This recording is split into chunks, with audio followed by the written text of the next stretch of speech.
Hello, everyone. Welcome to Session 2 of the TIFF Kids Conference. This is Edutainment, an exploration of game-based learning.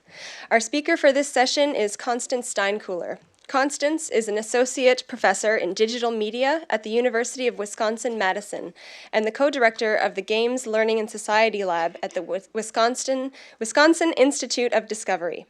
In 2011 to 2012, she served as Senior Policy Analyst in the White House Office of Science and Technology Policy, where she advised on national initiatives related to video games. Her research focuses on cognition and learning in commercial entertainment games and games designed for impact. She's collaborated with game designers, neuroscientists, telemetry data scientists at the WID to create games, including Tenacity and Crystals of Cador. Constance has a PhD in literate studies, an MS in educational psychology, and 3 bachelor degrees in mathematics, English, and religious studies. We're honored to have Constance here to present some of her groundbreaking research to you today. Please join me in welcoming Constance Steinkuehler.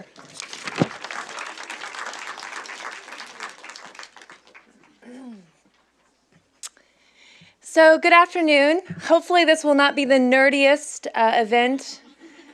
Or maybe, hopefully, I can't decide where I stand on that issue. But I'm delighted to be here and talk some about research. So my name is Constance, and I study kids and play and games and media and everything that happens in their lives when they're not inside schools, when they're in front of screens. The dreaded screen time is exactly where my work begins. In the States, I'm still sort of known as the so-called federal game czar, which is a very weird title.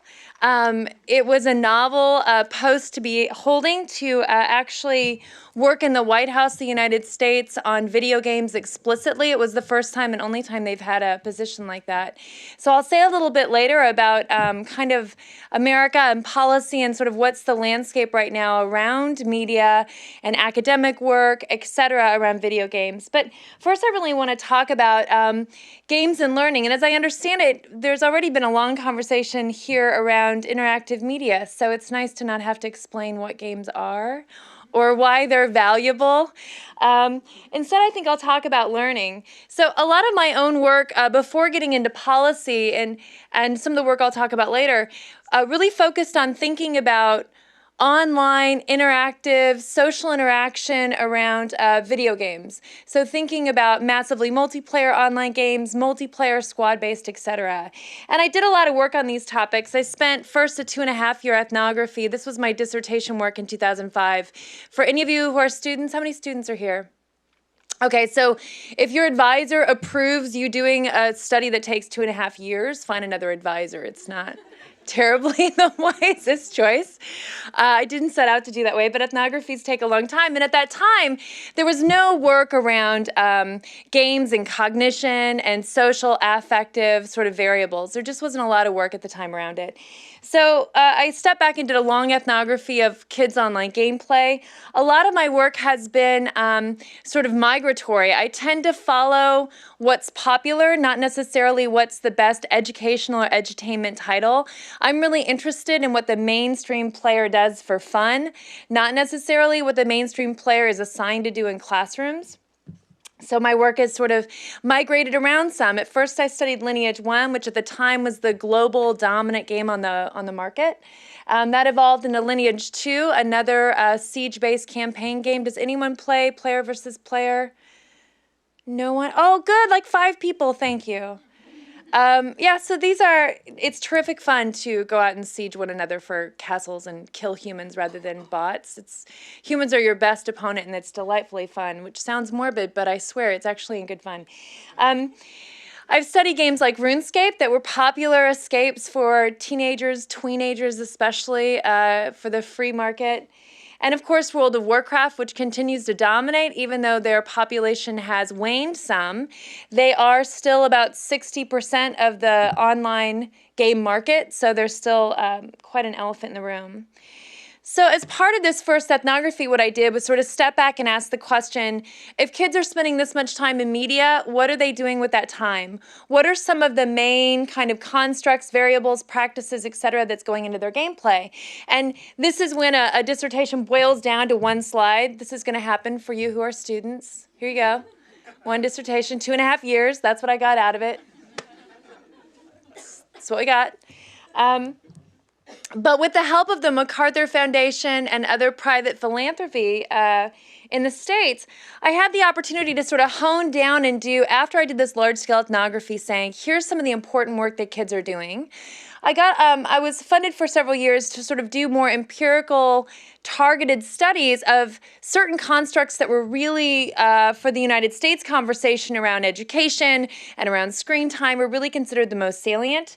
So I looked at things like literacy and mathematics and science, right? And notions of cosmopolitanism or social tolerance, which, as you might imagine, is a kind of an issue in the States. Ooh. So we did these empirical studies, and then after we sort of moved through the studies, we ended up creating this after-school lab for kids, because a lot of the work we were doing on games, we were able to study the spaces as public space, but we had very little access to sort of watching kids on the other side of their screen of how the activities they were doing in games might integrate with their other activities, integrate with school, etc. So we set up this after-school lab so that we could study kids, primarily boys, which I'll discuss in a minute. So we could actually look at what was happening in the context around the screen and how boys and kids generally thought about their gameplay in juxtaposition to other activities that they were being graded on, for example. All right, so where did all this start? Well, I'm going to pull out one of these constructs to give you an idea of some of the work that we did and to highlight some of the main findings. So scientific habits of 9, scientific reasoning is one of the big issues in the States. And it really started out from, in the ethnography, one of the boys I was studying was a high schooler, and it was at the beginning of summer, and he and his friends were camping a boss monster, so they were sort of like parking themselves in the game, and because you had to just sit there and wait for the random spawn of this huge monster in order to kill it to get all of its great loot, they would get bored, and they would start talking and arguing about, not just their social lives, but also about game strategy.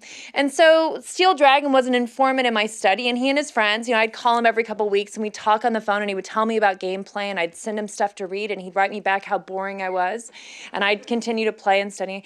But he started telling me about some of the escapades that they were doing. So this group of kids were actually debating about what collection of equipment plus weapons plus roles in the game would be the ideal in order to take down this particular boss monster. And then they argued about this, so they started writing down every possible combination of each of these variables, and then they put them in Excel spreadsheets, and then built simple mathematical models, and then started arguing about whose model was the most predictive. And as I watched this unfolding as summertime play, I got super excited, being the education nerd that I am, and I was like, Steel Dragon, this is amazing. What you're doing is scientific reasoning. This is model-based reasoning. This is the stuff that science teachers in classrooms have a really hard time getting kids to engage in, right? It takes a long time to get there. It's hard work to think about how to use a model to predict something in the world. Right? So I'm super excited. And I say, Steel, you know that what you're doing is science. This is amazing. And his response to me was, no, we're just cheating the game, right? So I thought this was really interesting that they were doing work that was clearly met sort of high school standards for, advanced science reasoning, that AAAS and other, like the American Association for the Advancement of Science, organizations that care about science education, identify as core to what we want kids to be able to do. And they're doing it in their play spaces, but in their thinking, it's really just part of the game. It's not science at all.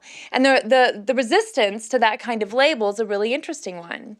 So from that early ethnographic study, we decided that we would follow this up with a study, because we wanted to understand, is this a common activity, or is this something that's just one precocious kid and his amazingly delightful precocious friends doing as part of Lineage 2 gameplay? So we went out and we looked at, say, just forum discussion threads around the popular game World of Warcraft. Any World of Warcraft players left in this audience? I know we're both regretful about it, right? Like, you delete it, you put it back, you delete it, you put it back. I know. We can discuss later and give therapy to one another. So we pulled random threads off of the discussion in order to get a reliable sample, and we wanted to understand how much of the discussion on forums around the game is actually scientific reasoning of any of the sort that we saw this kid doing, right? So what did we find? Well, we really looked at 3 different constructs. The first one was trying to understand to what extent are they engaging in scientific argument. So are they first arguing about theories and justifying their theories with evidence? Are they able to argue against someone else's theory by arguing against their evidence, right? So scientific argumentation, patterns of ways to justify claims. The second thing we looked at was model-based reasoning. So the story I just told you about Steel Dragon, to what extent were kids doing this and adults doing this in the forum data, right? So to what extent were they building models, using models in order to test against or predict the way the game would behave, and even thinking about to what extent did they mathematize those models. And then finally, we looked at tacit epistemology, which is very boring way of saying, what was their orientation to their claims? You see, what we found when we first piloted this study was that there was a lot of what looked like scientific argument going on, but much of it took on the tone of sort of reverse engineering. So when you're dealing with a world that actually is created from code and you're building a mathematical model in order to understand how a certain dynamic in the game works, it's very easy to eventually end up with an argument where you're sort of reverse engineering the code, because there is mathematics generating the world, right? The natural world doesn't happen that way. And scientists don't think about their work that way. Scientists don't actually believe that they are somehow uncovering some little homunculus at the center of the globe that's making F equal ma, that wrote it, right? That's not really how science works. When scientists think about models, they think about models being descriptive and predictive, so that you see a phenomenon like the weather, you build a model, and then you test the model against how predictive is it of that phenomenon, and the more predictive it is, the better the model is, right? And then you make the argument that, well, by understanding the model, we must understand something about the phenomenon because they behave the same way, right? So we wanted to make sure in this last code that we didn't sort of mistake this kind of reverse engineering for science, because it's not. All right, hopefully that makes sense so far. All right, so that's sort of a spread that tells you the saturation, the extent to which these activities were happening in the game. But let me sort of walk through a little bit of it so that it's not quite so dry as a chart. Oh, math. Yeah, I love math, so 4% right there. I'll talk about that in a minute. All right, so the first question really is the talk productive, right? Remember, I'm studying completely voluntary play on a game that people pay to play. So this is not a space where people are necessarily supposed to be doing smart stuff. They're supposed to be doing fun entertainment stuff. But look at what you get. So first, if you just ask the question, is the talk productive? It turns out that 86% of the discussions that we found were social knowledge construction. And what that means is that overwhelmingly focused on problem solving, not focused on mom jokes, slagging each other, social banter, other things that many people find fun on the internet. So one note, when we coded these data, if it was uncodable, we just marked it uncodable, meaning there are forms of data that are ambiguous. So throughout all of these data, if we couldn't tell with some sort of confidence, we would just simply code it as uncodable. So of the data overall, 86% of it is focused on problem solving. So people are going to forums not just to chat with other players in some social banter way, they're actually going to forums to actually do intellectual work, which is already surprising. Even after studying these games, by the time we did this study for several years, I would never have said it was this high. I would have said 30% on a good day, right? I'll skip the type. So if you ask what kind of discussion are they having, it turns out that, about a third of the time, almost 40% of the time, they're actually building on each other's ideas. So I present something and then you come along and elaborate on it and build the argument to make it stronger. The other half the time, the other 40% of the time, they're basically debating each other. That seems sensible. What's interesting here is this use of data or evidence. So 28% of the posts actually did include evidence as a form of proof for the statements people were making. Now, this may be shocking to you because Canada is a highly civilized place, but in the States, The use of data or evidence to back up a claim. Right. Right. Not going to say any more. Enough said. So those are actually good numbers. Oh, look at that, 28%, much higher than, say, on an average day in America. Down here, you'll see things like alternative explanations of data. That's a little bit more subtle. What I mean to say there is that if I make an argument and present data to back it, it's an even stronger argument for you to counter-argue my theory by taking my evidence and using it to support a different theory, right? It's a little bit more subtle, sublime. And then finally, referencing outside resources, we didn't want conversations to merely rebuild the wheel over and over and over again. So the idea that you would use the work of other people in your conversations to solve problems. So there's sort of the overall percentages. When you look at model-based reasoning, which was the sort I told you a story about with Steel Dragon, what you see is about what? More than half is based on systems, with 41% not only thinking about systems, but thinking about feedback among components of a system. Presenting an actual model, about 11%. About half of those that presented a model made an argument for the validity of their model based on whether or not it could predict what would happen in the game. And then finally, down here in the nerdy mathematical modeling, mathematical computation, about 4% of the data, players were actually using a mathematical model, not just a descriptive model, but actually mathematizing what they had to say. And then finally, 1% of the data actually used mathematical computation as a form of proof for their argument. All right, so that's a really small fraction. And yet, let me show you what this looks like in practice. So an example post. So here's one of the posts that came from our data set. And the poster starts off by saying, the unfortunate fact is there is no shadow nuke. So this poster, this contributor is actually building on this notion of an in-theory shadow nuke, which is like a nuke button for shadow spec priests. Anyway, so they're picking up a topic and they're starting to elaborate on the argument above. So that's social knowledge construction. Later he says, I've put together my own spreadsheet which goes into more details and takes into account exactly what happens with spells with regard to talents, goes on. So this is what I mean by model-based reasoning. Then post, if I got anything wrong, feel free to email me at whatever. But if you read up on WowWiki and check out the coefficients used in the TheoryCraft mod, you'll find that I'm consistent. So that is referencing outside resources. Finally, later saying, if Flay were empowered to the point that it received 65% of plus damage, then Shadow Nuke would be up around 45% DPS scaling. That would be quite respectable considering, right? For those of you that are creators, I'm sure that once you release something, there's always this fraction of an audience that goes there, and it's super exciting when they do. Having just started working on design in the last 4 or 5 years, it's really exciting when you get players to actually get this deep into what they're playing with. But at this point, what's happening is the poster's starting to talk about if you change certain coefficients, what does the model do, right? And the model that's posted looks like that. So that 1% I talked about, that 4% actually mathematizes and 1% computes, it's a really salient 1%.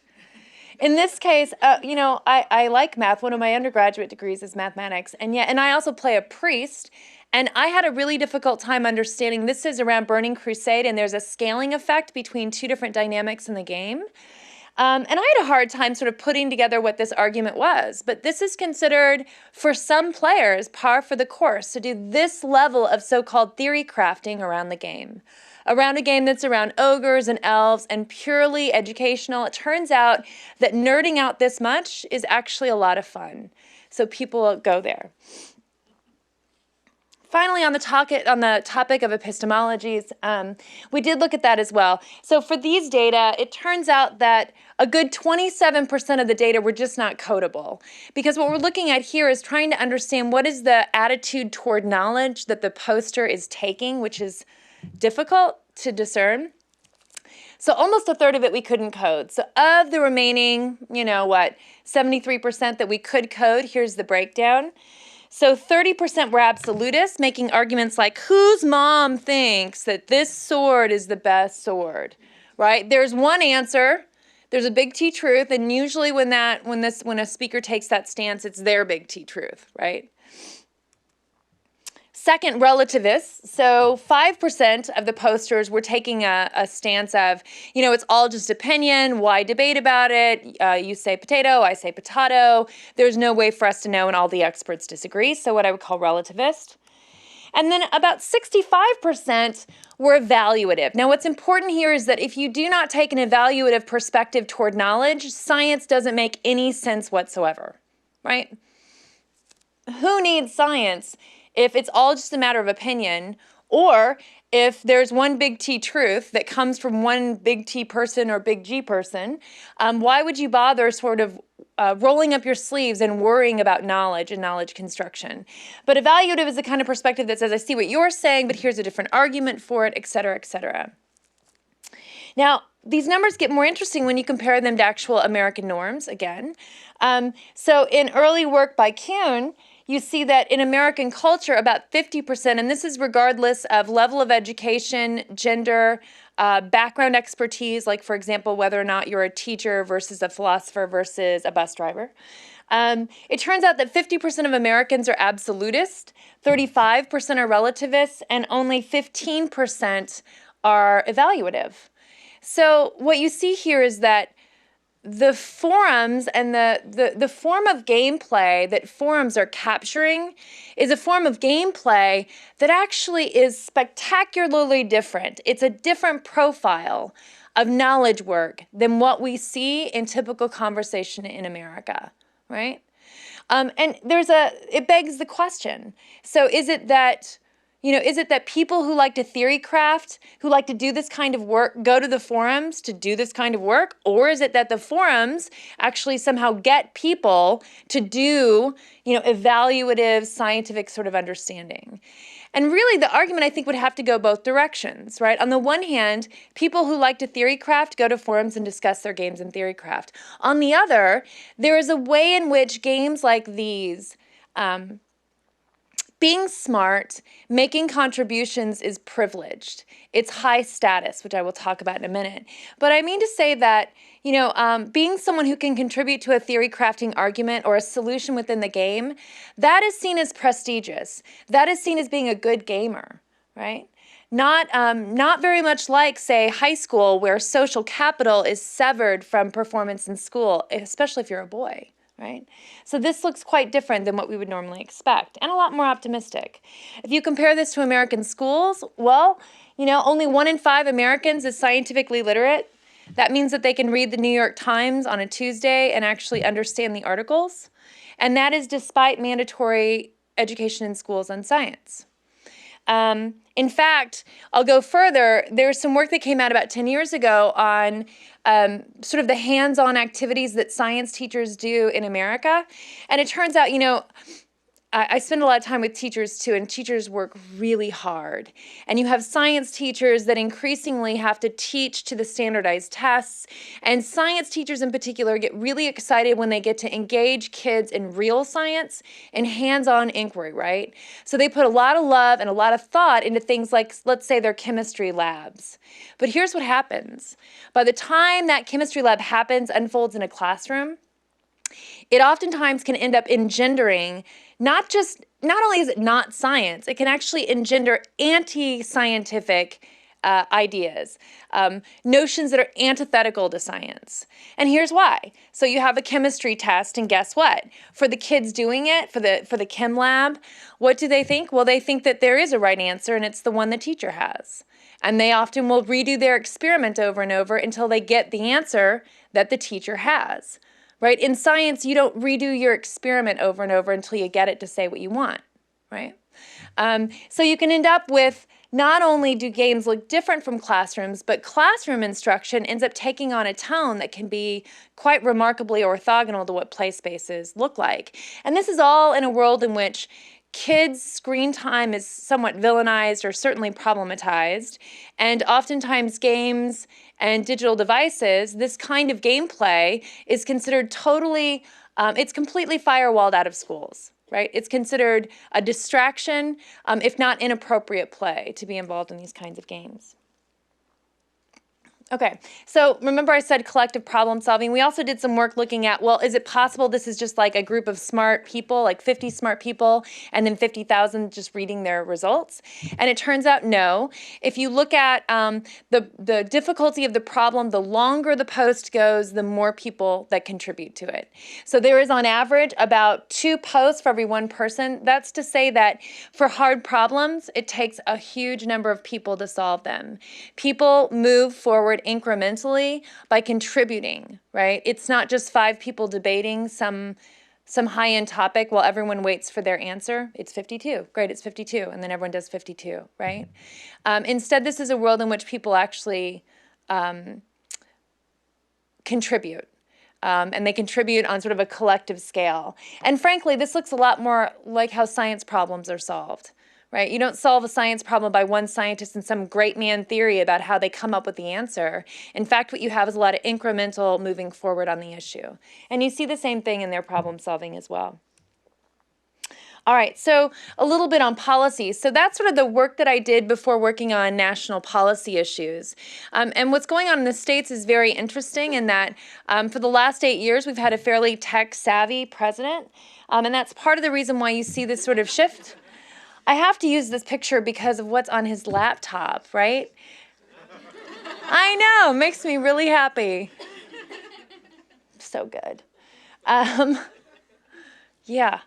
In my own work, I worked under the Office of Science and Technology Policy. This is the office that advises the president on all things science and all things technology, which now, as technology has just proliferated, now touch every aspect of our lives. At the time that I joined White House staff, I was the only social scientist in the office, which led to a lot of hilarious conversations, that's all I will say. A lot of conversations about things like, with a bunch of engineers or space science experts saying things like, people use those systems. Get Constance. Constance! You study people. Come on over. We need to know about the people. And I'm like, oh, I study games, like very small. But if you think about sort of Obama's innovation strategy, it turns out that as strange as it may seem to have someone dedicated to video games as a senior policy analyst, it turns out that interactive media plays such a fundamental role in American lives and globally, right? Not just in my country, but really play an incredible role in our day-to-day, that you can even start to think about not just big P policy as in legislation, but also kind of little p policy, or how you can get people in mass to engage in systems that might move the needle on national issues on a voluntary opt-in way that are much more sort of like gameful, game-like systems rather than legislation and top-down rules and laws, right? So you can start to think about what would be playful ways, for example, to reduce childhood obesity in the States by 10%. If you reduce childhood obesity by 10%, the number of lives that you would save, the number of dollars you would save is tremendous. So how could you accomplish that rather than trying to do this mandating from top down? How could you accomplish it by engaging the American public? Right? That's what a lot of my job consisted of. There are certain affordances of games of why government and philanthropists would be interested in the media. Many of these you already know. I mean, the first one is simply the sheer reach in the population. 97% of youth between the ages of 12 and 17. Second, there's simulations, right? So whenever I talk to scientists who swear that they don't game, I can show them games that are so close to simulations that suddenly it will resonate with their work because they're used to building models. They're used to working in a world of simulations.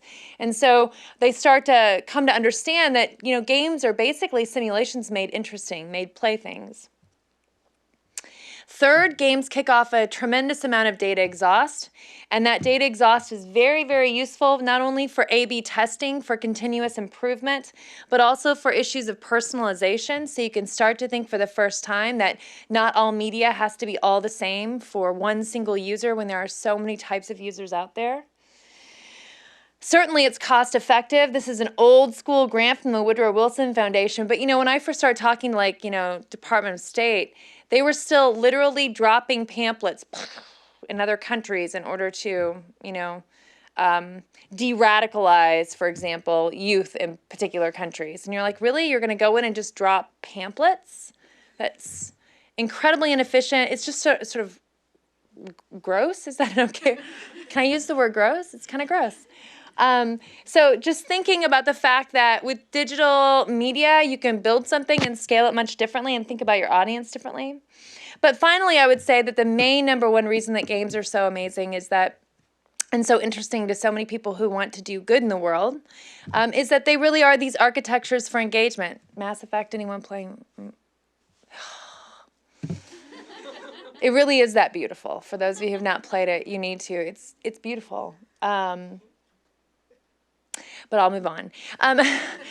But, games are, no one talks about being addicted to books. People talk about being addicted to games. And there's a reason for that, because games are by their very architecture intended not only to be interactive, they're intended to be highly engaging media. And they succeed. And it turns out that when it comes to things like learning and so-called edutainment, interest matters. Interest is not the icing on top of the cupcake where the content is the cupcake. It is not the chocolate sauce on top of the broccoli where the content is the broccoli. Interest is it matters. And let me do another dive into data, if you don't mind, to try to show you one study to hopefully convince you why interest matters. Though I have a feeling, unlike most audiences, you guys already know this, which makes me love you. So I said we did this after-school program, and we did it actually for boys because I was very interested in literacy. And it turns out that in the States, boys read on average 2 grades below level. So at the time, our research lab had been doing a lot of work sort of documenting and assessing all of the text and writing that went into gameplay, right? And it turns out that it fares very, very well. It fares very highly. And yet if you look at, for something like World of Warcraft, only 18% of the audience is female. It's mostly male. Right? But if you look at performance in schools on literacy, boys still read at least 2 grades below grade level on average. So the obvious question is what gives, right? How can I, on the one hand, say that these games actually, cultivate reading and writing practices that are valuable, but on the other, there's this consistent, the main audience playing them, or a predominant audience playing something like World of Warcraft, is still doing very poorly in school. So that's the question we wanted to go after. So we had this group of kids that we had after school. We studied them for over a year. They were terrific to work with. It turns out that when a university campus says they're going to do an after-school program on games, you don't even have to recruit. People just literally ship their children to you. They just ship them over, which was amazing. So we went for this maximum variation sample because we didn't really know. We were going to have to do close study of these kids, but we weren't really sure what variables might go into the disconnect between games and schools. So what we did was we said, okay, well then let's make sure that half of them are from middle-class families, but the other half are working class. Let's make sure that half of them are from rural areas and the other half are from urban, right? So we tried to maximize as much variation in the sample on the demographic factors we thought might matter. So we did that. Now, half of these kids were reading at grade level, and the other half were reading below grade level, right? So the only thing that these boys all had in common was that they hated school and they loved games. So half of them hated school and still did well in school, still did fine. The other half hated school, and it showed. Okay? All right. So we traced these kids, right? We sort of watched what they did with games, watched what happened when they started, talked to them a lot about games, about school. We played with them. We studied them very closely. Now, remember, I said that, in prior work, we had sort of studied this constellation of literacy practices, reading and writing that went into games. And what we found was pretty astounding. We found that, in fact, this is for game text generally. We found that almost half of it was expository text. We found that the average reading level was 12th grade reading, so requiring high school graduation. That's higher than most American newspapers.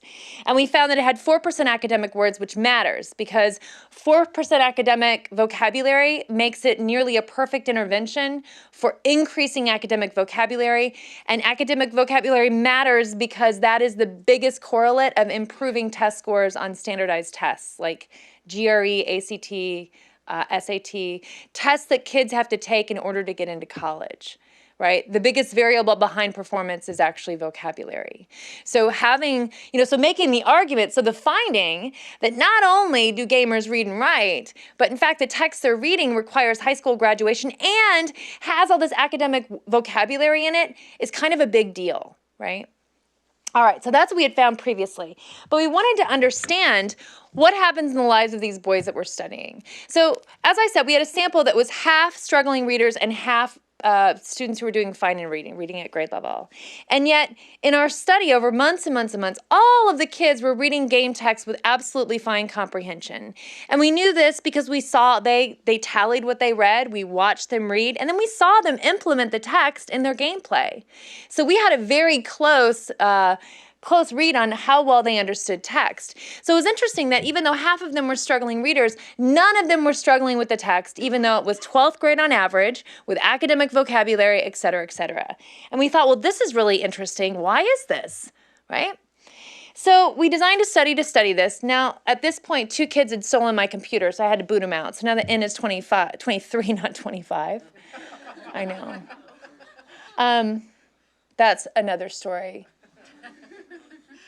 I was like, really? Did you have to do that? Like, I don't actually care that much, but that's like a big deal. Now I can't have you on my data. So here's what we did. We gave them a standardized reading test, right, to say, where are you in reading right now? Because it had been months since they joined us, so I needed a good, accurate read of where they were. And then we had them do 2 different tasks. They had a school text and a game text. And we asked them questions about the text, and we had them read the text, and then we asked them comprehension questions, and we asked them attitudinal questions, and all kids read both of them. And we flip-flopped the order to make sure there were no ordering effects. You might imagine if I put games first and then the school text, by the time they get the school text, they're going to be tired. So I'm just basically setting myself up for a great study. So we counterbalanced. Now, what we did here was that we, for each kid, we knew their exact reading level based on, formal QRI. And then we went out and we grabbed text from their gameplay, from the websites they were using that was at that level, that was appropriate reading. And we went literally to their textbooks from school. We had them bring them in, and we searched until we found reading text that matched their reading level, and we used that. So here's a sample of what these materials look like. So there's a text from, this is from WowWiki. So here's what a 9th, 10th grade level text looks like. And here's literally text we pulled from their textbook that is, again, at 9th, 10th grade reading level. Make sense? All right, so we ran the study, and we're thinking we're going to get to this issue of why these kids all of them are doing well, even though half of them should be failing. What happens? So here's what happens, nothing. We study them reading these 2 texts, and we see no differences. We see no differences in terms of strategy. We see no differences across the entire data sample. And I'm like, what happened? We know that half of them are struggling readers. We have QRIs now that show that half of them are reading, up to 5, 6 grades below their level. And yet we can give them game text and they're doing fine. So we ran this study, but there are no differences in how they approached it. So we thought about it and said, well, that doesn't really make sense. Well, maybe we made it too artificial. Maybe we actually removed the very thing we needed to do. So we redid the study again. And this time we said, all right, give us 3 topics from the game that you want to read more about. Something related to your gameplay. They each gave us 3 topics. And this time we went out and we got a game text that was at least 12th grade, was at least 2 grades above their head, no matter what their reading level, had 4% academic vocabulary. In other words, we went out and got rough, difficult text for them to read, but on the topic they cared about. And look at what happens. So when the participants choose topic, what you suddenly see, and by the way, so this says the average reading level that we gave them was 13th grade, 13, right? College freshmen. On average, it was 4.5 grades above their head, so we succeeded in making it hard. And what you end up finding is that when participants can choose the topic, students are actually reading up to 8 grades above their head. Up to 8 grades above their head. There are no significant differences between so-called struggling readers and non-struggling readers. All right. What you see is that, in fact, the non-struggling readers, I gave them an easier job with. The struggling readers, I gave 5.3 grades above their head and told them to go read it. And yet, there's no difference in their performance. They are both reading at independent level. So let me put this a different way. so-called struggling readers become successful readers when they're reading on a thing that they're interested in. Now that's crazy, right? This should have you screaming and wailing and running out the halls and saying, "What? What happened?" or calling me a liar. Because this should not happen. So we wanted to understand, why would this suddenly happen? Why suddenly would this difference between struggling and non-struggling go away, even when we're using super hard text, simply because it's what they like, what they're interested in? So we went back and we asked ourselves this question, and it turns out that the source of this difference is that it's something called a self-correction rate. Now, bear with me for a minute, it's going to be worth it. When you do a running record of reading, there's lots of errors that readers make, including successful, very literate people. Everyone, if they're reading something that, unless it's a Dick and Jane book, right? When you read something at your level or challenging, you run into errors and you fix them on the fly, because you can use context and you can use what you know about language to figure out the word, right? Let's say you have hit a heavy Latinate word and you're like, I have no clue. Okay, I think I got it. I think I know enough about the context to figure out this word. That's called a self-correction rate. It's not considered an error because all good readers do this. You want good readers fixing their comprehension errors. When we looked at the text, the running records of kids reading game text and school text in the first study, let's just stick with the game text. When they're reading something that I assign them, game-related, but I assign them, their self-correction rate is at 16%. That's not interesting. Okay, 16%. But when it suddenly becomes a much more challenging text and one that they care about, the self-correction rate jumps up to double that. It's significant to like 0.001. So what's happening here is that when kids care about the text, it's not that the text suddenly unfolds and it's no longer a challenge. What's literally happening is that kids are fixing their own comprehension problems on the fly. They're persistent in the face of challenges because they care about understanding the text. So they're monitoring their reading. They're literally teaching themselves academic vocabulary they don't know because they want to understand it. So again, my point being here is that all the way down into the nitty-gritty of studies, when you look at the close things that children do, interest is not something you lather on top like some great interface, right? Like get the color palette right and suddenly it's going to be wonderful, but the content's separate. Interest is actually the very engine that makes a child, or an adult for that matter, stick with difficult content and get through it and learn in the first place. Interest is not external. Interest is actually at the very core of what good reading looks like. I'll get off my soapbox now. I'll return to it in a minute. All right. So policies. So interest matters, right? And games have that in spades. I had said games are these architectures for interest. They're built to be interesting. Literally, game designers, many of which are in the audience. You know, what do? You sit around and you go, okay, what's the first 2 minutes of gameplay? What's the first 20 minutes of gameplay? What happens at 2 hours? Okay, but it's too difficult in this area. We got to like smooth out that curve or we're going to lose a lot of people. Okay, over here it's difficult, right? You sit there putting user experience first and scaling difficulty as a way to get them into core activities that matter. That's the difference. Okay, White House portfolio. This stuff is so, how about I move a little faster on this? It's so boring. Though I will say, interesting work. Mostly a lot of the work is thinking about what is the ecosystem like and how do you get games built that don't exist yet. Any Portal 2 players here? Portal? Right, Portal Gun. We actually snuck it through Secret Service and got it into like one of the conference rooms. I now get to share this because I don't work at all in the White House anymore, so now I get to tell this story. It's still in there. It's like on a shelf. So every once in a while you'll see like a pan of like a conference room and there's like Mars rovery stuff and more space equipment and super science rock and Portal 2 gun. I was quite proud of that moment. Really the only thing I did good in the White House. Portal gun. So who's in this ecosystem? Well, a lot of people. When it comes to thinking about edutainment, there's a lot of different stakeholders in this environment. I know the states best, so I'll speak to that one. There's a lot of federal agencies that are funding this kind of work. When I first started working on it, there was about 23 agencies, 70 people. By the time I left the White House officially, the count was actually well over 200 across 33 agencies and 4 White House offices. It turns out that games are kind of a go-to medium for thinking about dissemination of messages. Think about things like, how do you get people to turn their lights off? Turning your lights off when you leave a room is not a very sexy topic, right?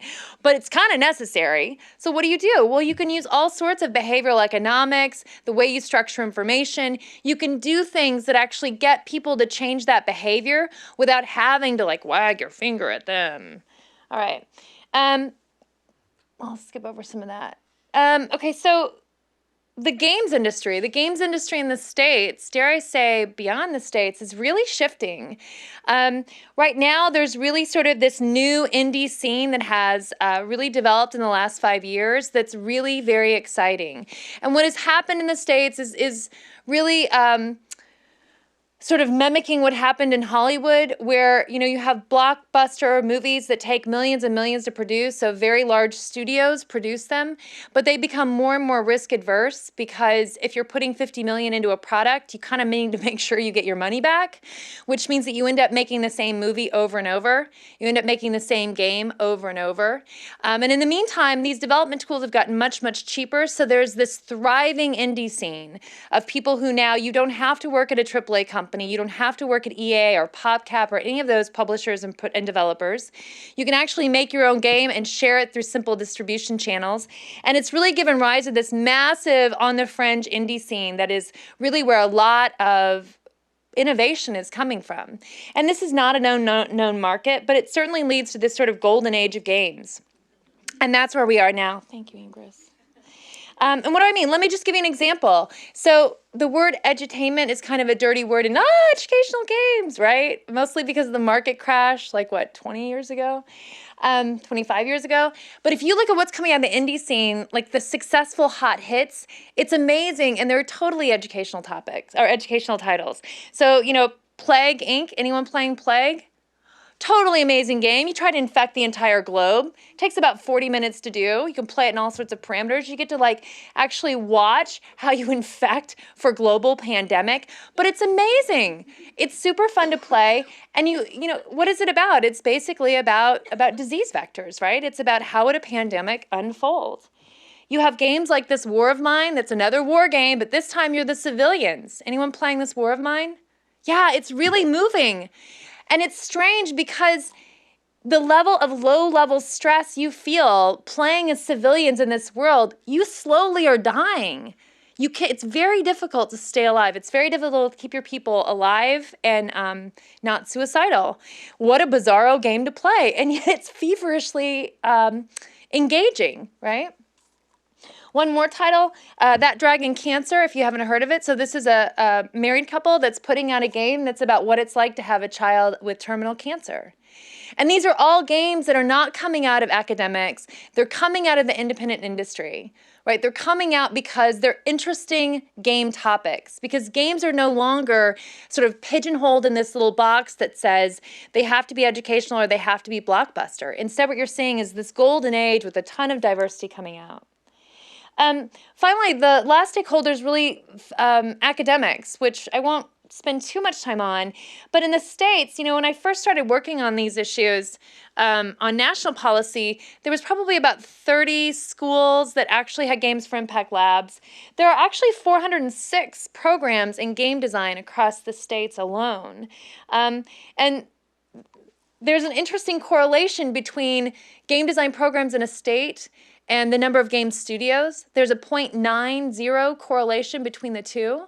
So you can start to see that regional economic development, especially in the creative tech sector, actually having school programs around things like games matter. So we started a new organization called the Higher Education Video Game Alliance, which is a collective that it's global, not just national, but it's actually trying to loosely organize across these programs to not just help structure and improve what we're doing on campuses, but also to start better informing the public. Because there is a public out there that has a very invested interest in screens and games and has a lot of ambivalence toward it, much of which is based on hyperbole from media rather than what we know from research. And so part of this effort is to try to think about how do we actually, underscore the cultural, scientific, and economic importance of video games, particularly video game programs. I have to point this out because being a female in games industry is not always fun. There are more women in this audience than I'm used to. So good to see. But in fact, in the games industry, not the same breakdown, but it turns out that if you actually look at game design programs, we have twice as many women in video games than we have in any of the adjacency fields. And this actually isn't that surprising when we reflect on it. The whole move to put the arts into STEM curricula, the whole movement to put the arts in association with science, technology, engineering, mathematics, it turns out when you make it STEAM and not STEM, you attract a more diverse audience and you retain them better. So if you look at over here, we're looking at video game programs at 30 and 33% females. Compared to our adjacency fields, it's more than double. So a final word on our lab. We run this Games Learning and Society lab on our campus, and our real mission really is just to make educational games that don't suck, right? I have spent a long time either working with academics who really don't understand game design or game designers who think they want to do an educational title but don't know a lot about children's development. And so we're trying to work in this sweet space, but it's a hard space to be in. And if you think about historically what's happened or what we're trying to avoid, where we're at now and what we're trying to move past is that, when television first came out in the States, the Ford Foundation poured tons of money into the so-called National Education Television Network, right? And tons of money went into this. It turned out it didn't really take very well, and it finally, eventually, after legislation and some other things happened historically, evolved into our public broadcasting system, right? But the first thing, one of the reasons why it didn't work out so well is really take a look at what's happening on the television. So you have students in desks with a teacher watching students in desks and a teacher, right? Get my point?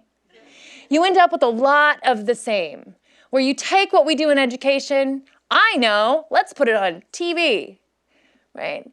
There's been a lot of that, especially in the very early edutainment stuff that was, coming out of insightful and innovative educators, sort of looked a lot like that. A lot like, let's do what we already do, but do it in a game.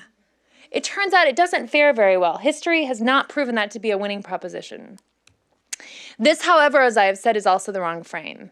We need to stop talking about, is this a common metaphor in your field? It is in my field. Chocolate-covered broccoli. Chocolate-covered broccoli. Wrong. We need to excise this from our minds. Because again, the idea of something that's beautifully designed, that beautiful design is not the last thing you do, when you're prepping it to go out the door of the actual substance content. It is the substance content, right? So we work with a lot of different funders. I'm going to move to the very end of this. Excuse me for all this, but we work with a lot of different funders in order to think about ways to actually have design go hand in hand with actually great data science and what we know about kids. So we make several different titles. The two I've been most involved with are these two. And it turns out that it's a hard space to hit, but it's actually quite possible. And the number of researchers who are interested in games as a vehicle for getting, for sort of dissemination of research, for thinking about it as a developmental tool is very, very high. So it's kind of a winning proposition in most fronts. I want to end on one thing, and I'm sorry I'm moving through these very quickly, but I want to get to Q&A. I want to end by saying, the idea that games would be powerful vehicles is not new.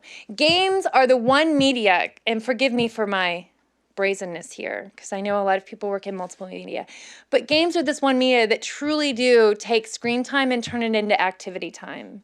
And that experience, that activity really matters. Games give you a first-person experience. And Maria Montessori said it best. She wrote, education is a natural process carried out by the child, and it is not acquired by listening, but to words, but by experiences. And so at the very, very heart of what interactive media do is to give people those experiences, many of which are not available or accessible otherwise. Games do that work. And so my real call to arms would be that for any of you who are not working on a title that is educational or have come in with this preconception that edutainment is somehow this mix of the worst of both worlds, both bad games and bad education, I think that what we need is like another golden age in the world of edutainment, or so-called edutainment, to say that there is a way in which we can build truly innovative media that provide first-person experiences to children that are enduring and that are important, and that may very well be more enduring and important and, dare I say, even more sort of scientifically, conceptually accurate than what we're providing kids in school right now. So I will end right there. If you like this stuff, we have a big conference in August, but maybe I can pause for some Q&A. Sorry I talked to you so fast, but thank you.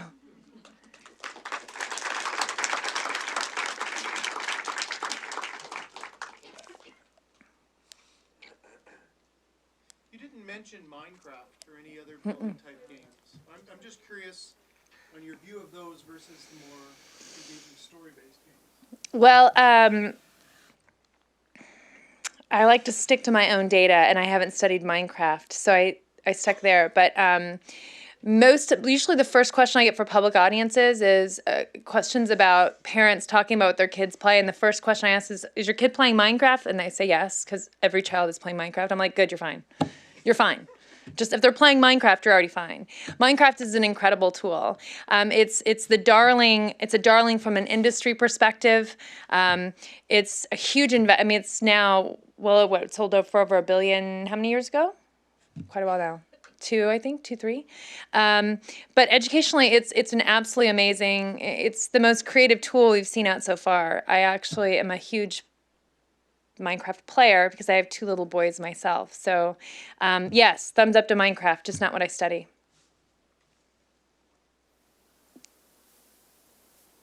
Sorry. Yeah. It's okay. I'll steal it because I have the mic. I'm just wondering, when it came to forums, how did you account for who is and who isn't a teenager? Yeah, what I said about public forums, you're not allowed by IRB standards. I'm not allowed to even ask them their age. So rather than getting age, all we can get is length of time on the server based on the avatar they're posting by. That's exactly why we did the Afterschool Club. Because you're not allowed in research, if I were to, it's seen as an invasion of privacy. I'm not allowed to actually ask them any questions unless I've recruited them externally, which is why we did the Afterschool Club. Sorry, and the kid that was helping out with that, would they know was it like local friends that he was playing with? Or? Oh, no, not at all. And in that case, what I did was in an ethnography, you usually have informants.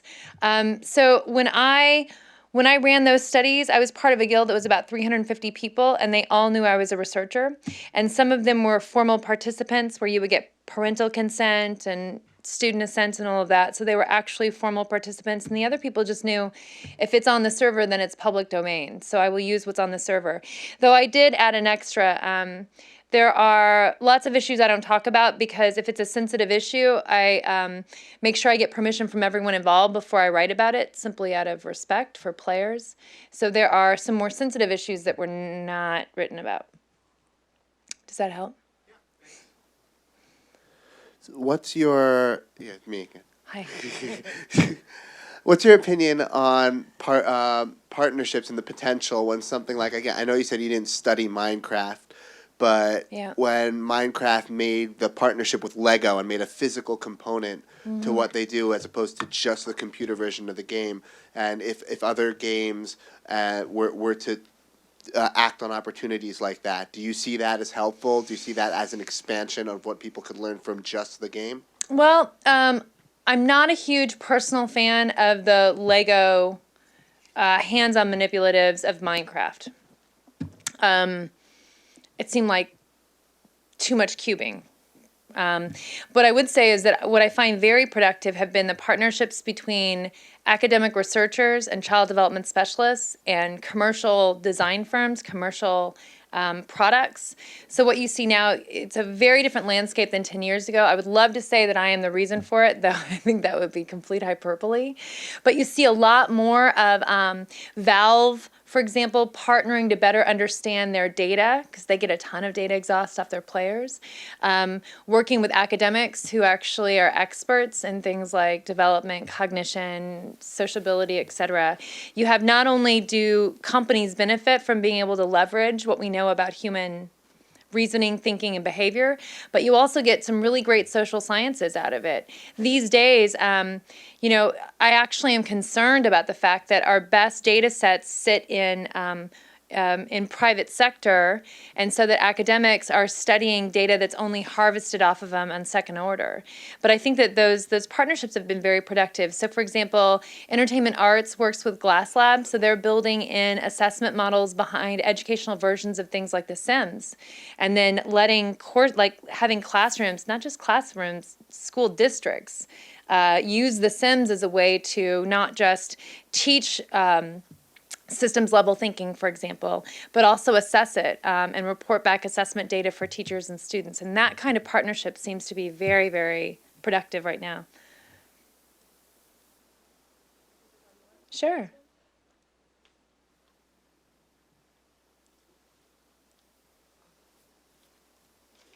Sound a bit silly, but how do you see the role of teachers?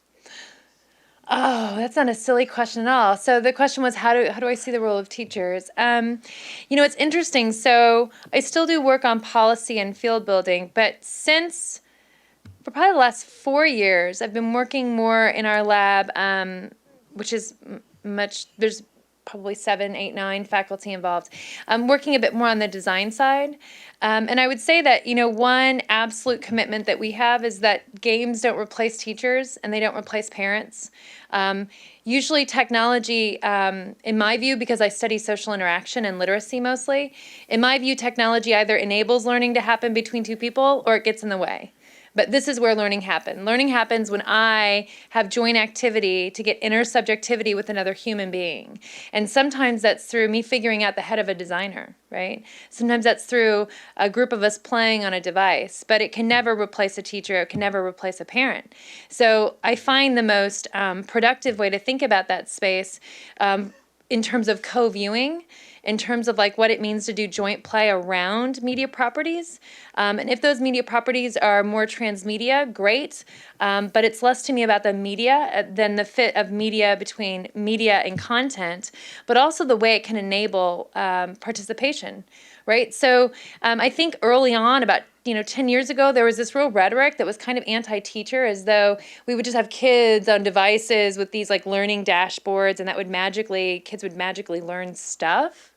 And I think I think it's really naive to believe that that's ever going to be the case, because master teachers and parents, the role they have on shaping students' understanding is first and primary. As I said, tools enable it or they get in the way. So what you're starting to see now, I think there's kind of this fork in the road. You see some companies going more the route of so-called data dashboards, and they're starting to sort of integrate forms of assessment, I think, in the States, because there's such a drunken chase after assessment in schools. And there's also a backlash toward it, by the way. But we have gone so crazy for assessments in our schools, and now you're starting to see assessments even in children's play toys, where data on what the child does and what that may mean in terms of where they are diagnostically is then reported back to parents. So that's sort of one fork in the road that some devices have gone, or some franchises or media properties have gone. But the other direction that people are going is actually much more sociocultural, right? Is to say, well, let's think about what could you do around a screen that's flat that we can play together on, right? And I would say, because I care about things like language, literacy, and social interaction, that second branch is extremely productive.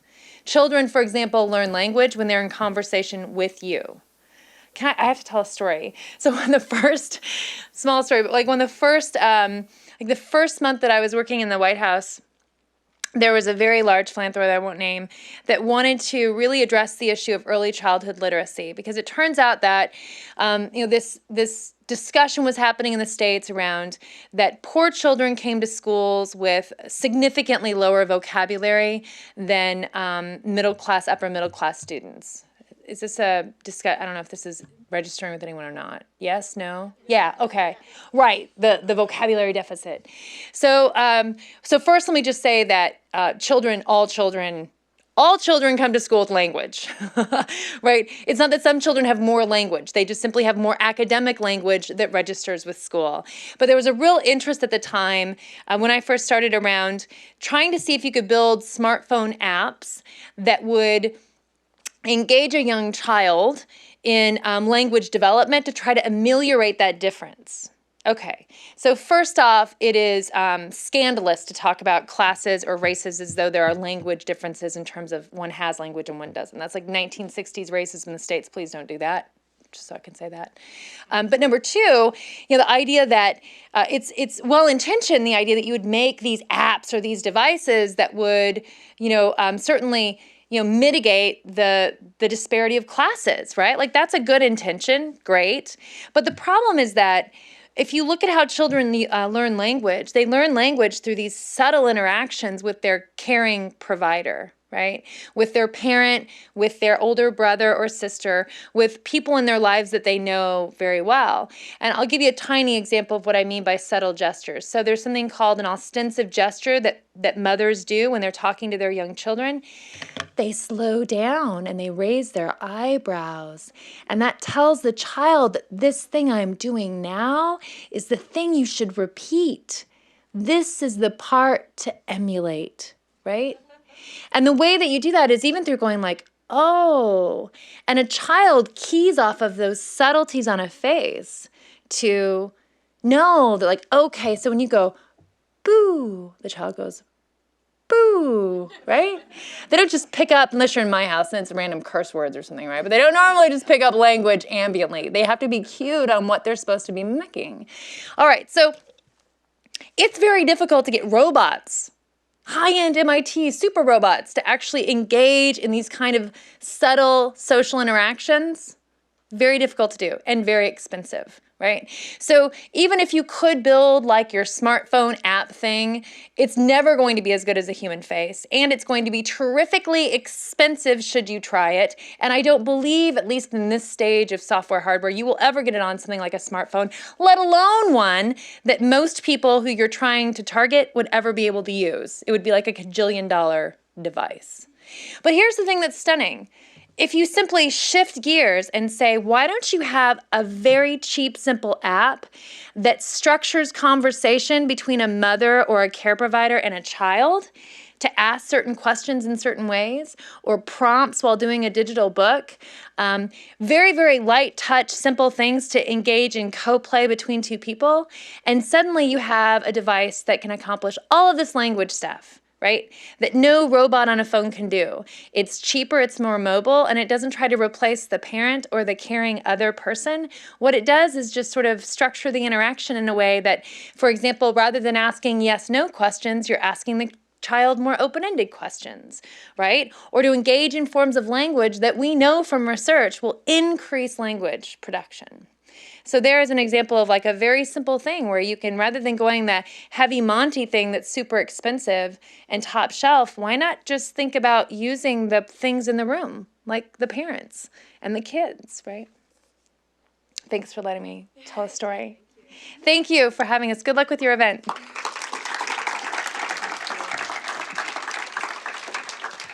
I'd like to give a big thanks to Constance for coming. That was really interesting to hear. Everyone, there is lunch in the lobby, so please help yourself to that. And then join us in the Industry Lounge in the Bell Blue Room for our session, Lunch and Learn, Meet the Festival Programmers. At 2 o'clock, there will be an informal meet and greet with some of the TIFF Kids filmmakers. And please come back to here in Cinema 4 at 3:30, where we will have a great panel on women in the industry. And at 5 o'clock, we have our master class with Bonnie Arnold from DreamWorks, so don't miss that. Thank you.